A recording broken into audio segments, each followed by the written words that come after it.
Bonjour à tous et bienvenue. Pendant que les cadres de la Fédération française de football s'échinent dans des luttes de pouvoir sans fin, la Ligue de football professionnel, elle, a activé un plan. Un plan diabolique, mirifique, qui devrait permettre au football français de tutoyer la Liga et la Première Ligue, de devenir le 3e championnat au monde, de voir ses revenus exploser au point d'atteindre 1,8 milliard d'euros dans quelques années. Et oui, vous ne rêvez pas, quelques années après le fiasco Mediapro, celui-là même qui a envoyé quasiment tout le football français dans le mur, mais qui a été bien heureusement sauvé par de généreuses aides de l'État et la signature du contrat CVC qu'on parlera tout à l'heure, et bah malgré cette folie des grandeurs, on est reparti pour un deuxième tour encore plus fou.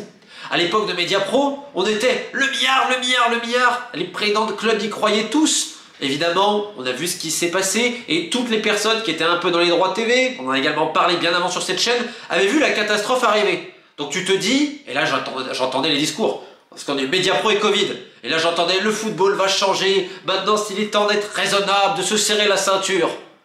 Ah mais non, non, c'est bon pour nous, c'est pas bon pour les présidents de club, parce que là on a validé le plan de Vincent Labrune de 1,8 milliard, comme vous pouvez le voir ici, d'euros dans quelques années de droits TV. Alors là, tu te dis, ça n'aura pas suffi. Ah non, là, c'est open bar à la LFP, c'est l'argent coule à flot, bim bam boum. Alors, pourquoi l'argent coule à flot? Parce qu'il y a cette fameuse signature avec CVC. Alors, on pourrait revenir déjà sur la manière dont ça a été signé, il y aurait beaucoup à dire, parce que avec Vincent Labrune à la tête de la LFP, on se rappelle de cette élection très folklorique, c'est le business first, hein. Le reste tu t'en fous. Donc l'argent, ça coule à flot et les copains d'abord. Après le fiasco Mediapro, là Vincent Labrune il n'avait pas trop le choix, on le répète, hein, Vincent Labrune, politicien devant l'éternel, un mec qui sait exactement comment se comporter vis-à-vis de telle ou telle personne, qui attire une fascination de plein de présidents de club. Demandez à M. Nicolas de Montpellier qui a une fascination pour Vincent Labrune et plein d'autres, qui a réussi et qui est très malin, très intelligent. C'est un animal politique, ça personne ne pourra le nier. Néanmoins, il y a la folie des grandeurs. Parce que déjà, vis-à-vis d'Amazon, donc 80% de la Ligue 1, 250 millions. Ah ben on imagine que Canal et les autres, ils sont contents. Parce que historiquement, on va dire, quand tu vois le dernier contrat, allez, le foot français, c'est entre quoi? Entre 6 et 700 millions. Mais là, premier problème, 8 matchs de Ligue 1, les 10 meilleures affiches, pour 250 patates. Ça veut dire que tu as valorisé ton produit pas très cher. Hein. C'est plus 600-700 millions, c'est encore moins le milliard. Donc, pour le prochain appel d'offres, c'est quoi la valeur étalon? C'est celle-là ou c'est les contrats d'avant qui n'ont jamais été honorés par Mediapro? Parce que, est-ce que Canal va faire des cadeaux à la Ligue? Pas persuadé. Alors, c'est vrai, Vincent Labrune espère que Amazon ait faire un grand deal France-Monde avec un très grand opérateur, soit Apple ou Amazon ou que sais-je encore. Il espère énormément d'argent. Attention, on espère que les Allemands des AZN, ils arrivent et tout. Attention, aujourd'hui, le marché des droits TV, il est en baisse ou en stagnation. Ça soit dans toute l'Europe, même en Angleterre, ça a stagné. Mais non, parce qu'il y a des irréductibles dirigeants de football, c'est-à-dire en France, qui pensent que ça va augmenter, que pour eux, ça va faire x2, x3. Alors c'est beau de rêver, mais dans la conjoncture actuelle, faut être taré.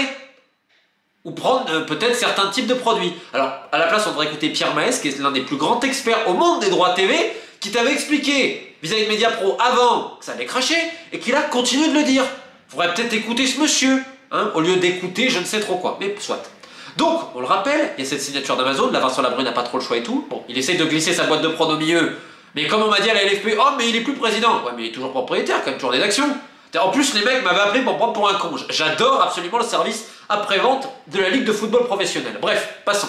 Donc, à partir de là, tu as un deuxième deal qui va se passer, c'est CVC. C'est-à-dire, on va donner de l'argent parce que les clubs étaient en situation exécrable financièrement.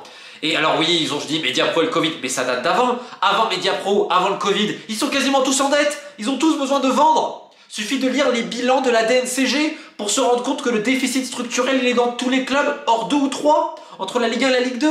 C'est-à-dire que tu as un modèle économique catastrophique où tu allais soit dans le mur en espérant des rachats, soit en construisant plus de dettes ou en te disant bon, on va vendre des joueurs. En gros, c'est ça. Donc déjà, ce modèle, il est destiné à ne pas marcher à long terme. Mais non, on veut le garder ce modèle. Ok, on le garde, d'accord. Donc, à partir de là, les clubs étaient tellement de situations compliquées parce que l'équilibre était précaire. Tu rajoutes Mediapro et le Covid. Donc, CVC arrive, on met du cash immédiatement parce que les clubs en ont besoin, ils avaient besoin de se renflouer. En échange, tu as 13% de tous les revenus générés par la LFP qui iront à ce fonds-là. Donc, on répète que le football français a été hypothéqué. Donc, tu as 13% des revenus de droits TV, clic. C'est fini pour les clubs.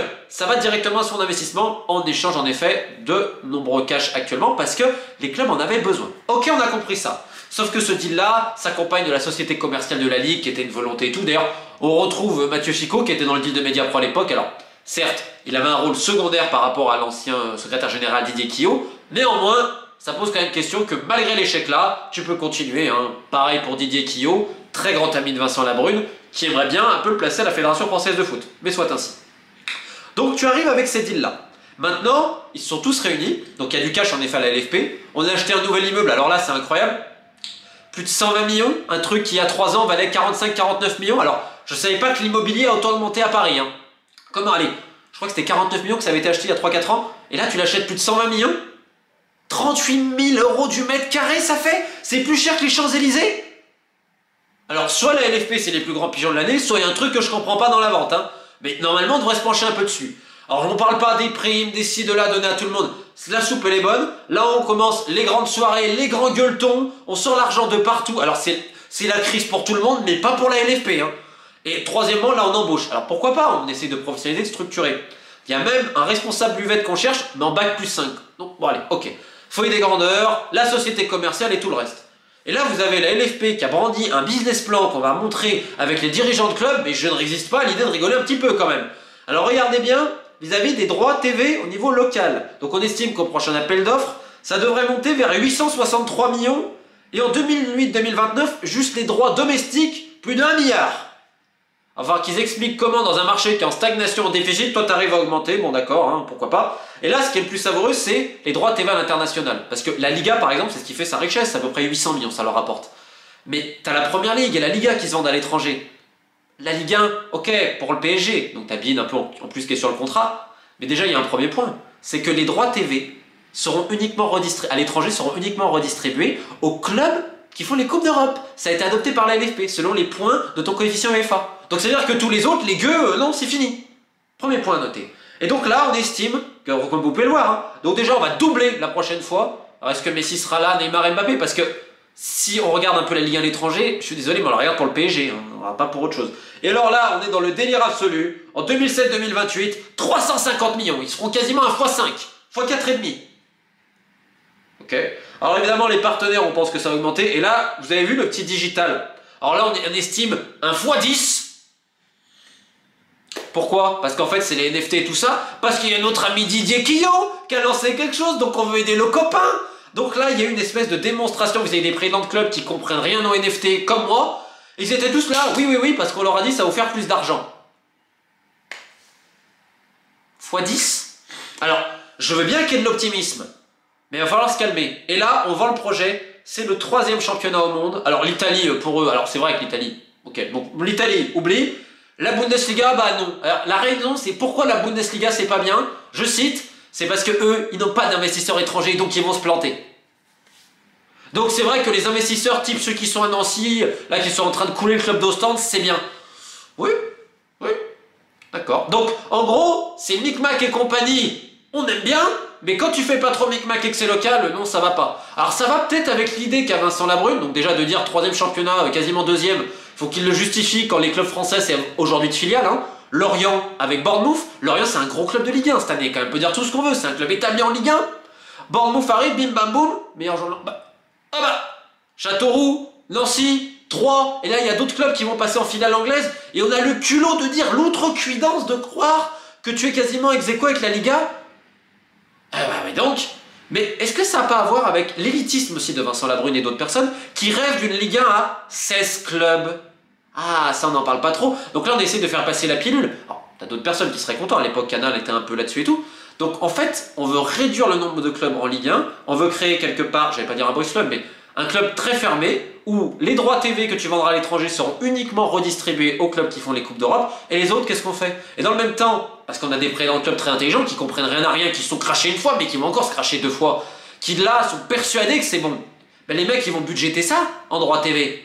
Et dans le même temps, parce qu'ils sont quand même un peu en difficulté, il y a des intérêts pour leur club, eux, ils pensent qu'ils peuvent encore vendre plein pot. Angers, c'était l'exemple encore cet été, là on a Dijon, enfin on a plein de clubs comme ça, qui réclament des fortunes. Mais les gars, vous avez hypothéqué 13% de vos droits. Comment vous pouvez estimer que votre club vaut plein pot quand vous avez hypothéqué 13% des droits TV qui vous reviennent, sachant que c'est l'essentiel de votre budget? J'ai pas fait bac plus 5 en économie pour comprendre que votre club il vaut moins qu'avant. quand on vous ampute d'une partie de vos revenus. Non! Et puis alors, on a permis à Vincent Labrune d'avoir les primes, les machins. L'argent coule à flot, pas de problème, CVC nous en donne de l'argent. Et puis on va récupérer le milliard. Et là, vous avez les présidents type Olivier Létang qui donnent des interviews en disant oui, c'est la marche à suivre.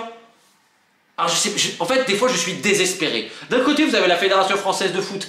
Ils en ont rien à cirer tous. Ils espèrent tous récupérer des postes et du pognon, etc.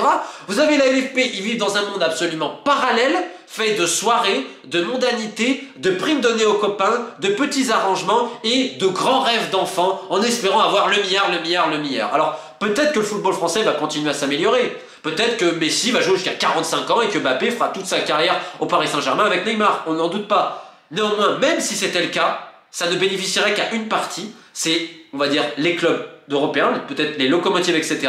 Ce qui créerait encore plus de fossés en Ligue 1 et également en Ligue 2. Est-ce que c'est vraiment ça que tous les présidents veulent? Est-ce que c'est vraiment ça que les fans veulent? Parce que dans le même temps, on va avoir des clubs qui vont budgéter quelque chose qu'ils n'auront pas et potentiellement, on aura un deuxième média pro. Pas parce que le diffuseur payera pas, mais tout simplement parce que les revenus d'argent seront complètement inférieurs vis-à-vis de ce que ces gens attendaient ou plutôt rêvaient. Bref, malgré ça, on garde espoir, keep the faith et à bientôt sur la chaîne.